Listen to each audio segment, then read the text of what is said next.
Buongiorno a tutti da Strasburgo, dove questa settimana si è svolta l'ultima seduta plenaria del 2021.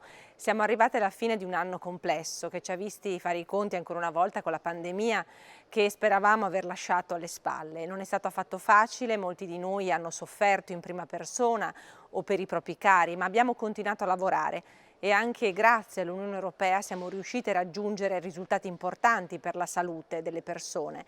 Innanzitutto con il 70% della popolazione europea che ha ricevuto 2 dosi di vaccino.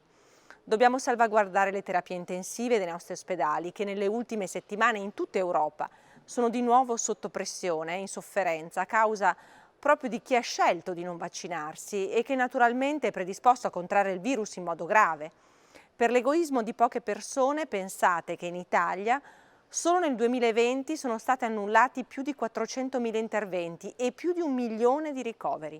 Malati e pazienti in attesa di un intervento o di una terapia fondamentale che rischiano la vita per l'egoismo di chi non crede nella scienza e nella ricerca scientifica. Dobbiamo quindi vaccinarci tutti per la nostra salute e per tutelare in particolare quelle delle persone più fragili. Ho detto tutti perché il vaccino non è un diritto solo dei cittadini europei o di quelli che vivono nella parte fortunata del mondo. Dobbiamo garantire i vaccini a tutta l'Africa, a tutti i paesi poveri, perché fino a quando non saremo tutti al sicuro, nessuno sarà al sicuro.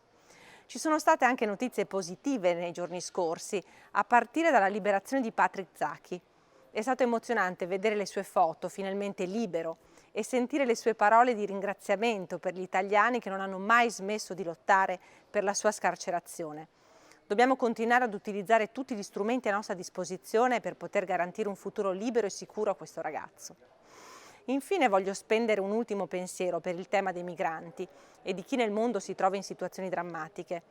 Dopo la grande attenzione ricevuta quest'estate, i riflettori si sono spenti silenziosamente sull'Afghanistan e su tutte quelle persone intrappolate nel loro stesso paese dove hanno perso gran parte dei loro diritti. Penso in particolare alle donne.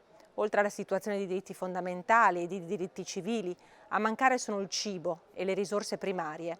Non possiamo lasciare che un'intera popolazione perisca sotto il peso della carestia e di violenti usurpatori.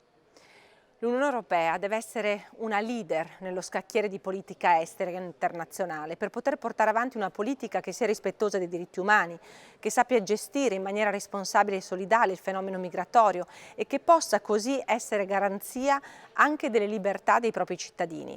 Altro tema, la tragedia che si sta consumando ai confini tra Bielorussia e Polonia, dove poche centinaia di persone rischiano di morire di fame, di freddo, per la crudeltà di un paese europeo, la Polonia appunto, che rifiuta di prestare soccorso e che criminalizza le associazioni o anche i singoli cittadini che cercano di portare aiuto.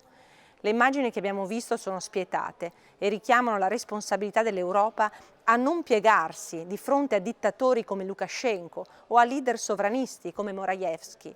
Urge un cambio radicale della politica migratoria e di asilo, ricordando che i trattati internazionali e il diritto europeo riconoscono a chi fugge da guerre, carestie, dittature il diritto di chiedere accoglienza.